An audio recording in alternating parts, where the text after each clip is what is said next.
과학의 발전은 우리에게 위로가 되는가? 얼마 전 이탈리아 여행 중 폼페이를 방문하며 서기 79년 베수비오 화산 폭발로 한순간 폐허가 된 도시의 박물관을 둘러볼 기회가 있었다.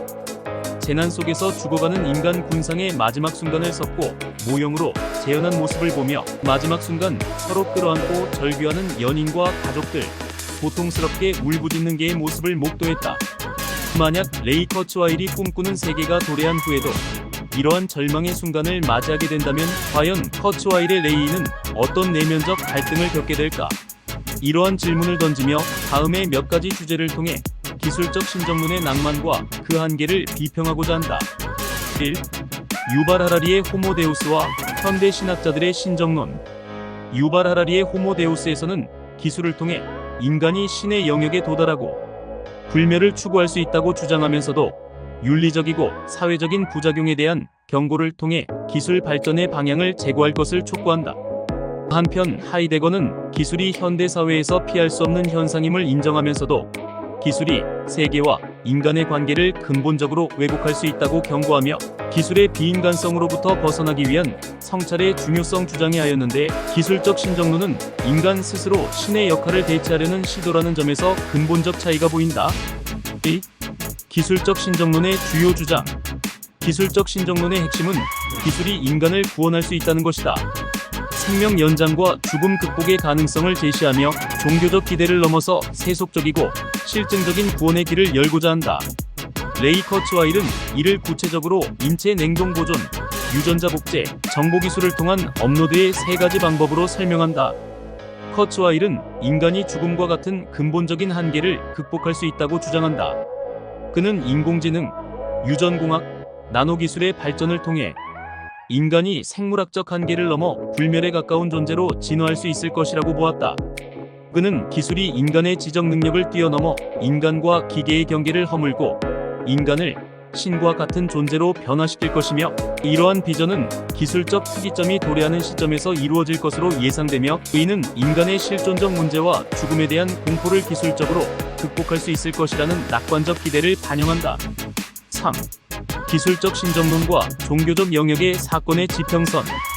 기술적 신정론이 단순히 생명 연장에 그치지 않고 종교적 영역인 영혼의 구원 문제까지 넘어서는 사건의 지평선에 도달할 가능성이 있다고 주장한다.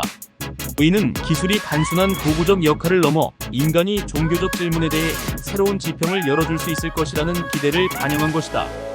과연 이러한 기술적 접근은 여전히 인간의 실존적 고뇌와 본질적 질문들에 대한 해답을 제공할 수 있을까? 4. 정보화될 수 없는 것의 한계, 무의식의 문제. 커츠와일의 기술적 신정론은 인간의 의식과 정체성을 단순한 정보 패턴화하려는 시도이다.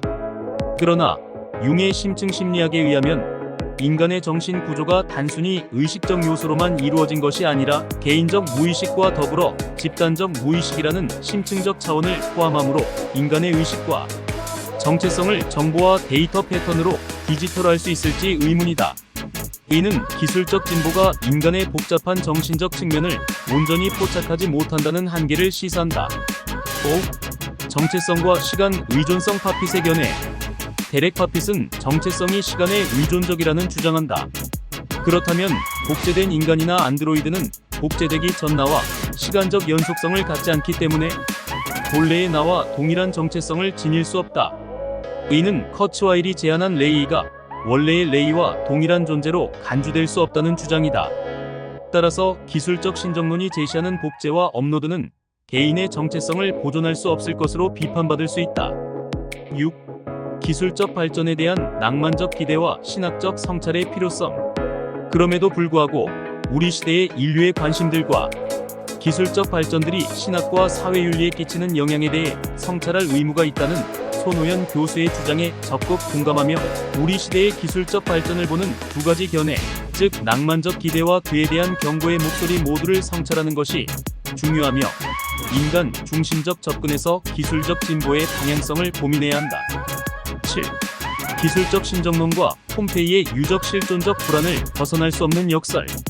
고통과 절망 속에서도 서로를 끌어안으며 마지막 순간을 맞이한 폼페이 유적의 생생한 인간의 모습은 커츠와일의 기술적 신정론은 위로와 구원의 관점에서 멀어 보인다.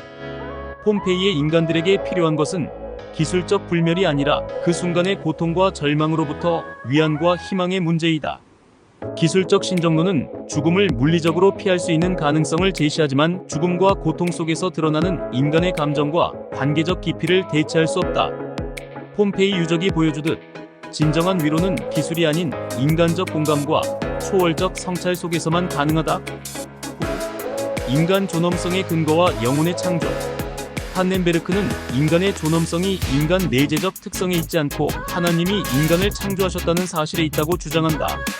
이는 기술을 통해 업그레이드되거나 복제된 존재가 본래의 인간성과 분리된 존재로 단주될 수 있음을 의미한다. 기술적 신정론은 인간의 존엄성을 근본적으로 약화시킬 위험이 있다. 10. 기술적 신정론의 목회적 적용과 회복의 필요성. 고통과 고난에 직면한 인간에게 필요한 것은 기술적 구원이 아니라 영혼의 위로와 구원의 희망이다.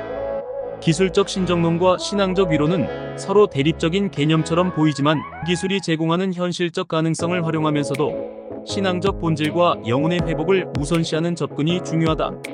기술은 인간의 삶을 연장하고 고통을 줄이며 실질적인 문제를 해결하는 도구로 활용될 수 있으며, 신앙은 실존적 문제 삶의 의미, 고통의 본질, 죽음에 대한 두려움은 신앙적 접근을 통해 다뤄야 한다.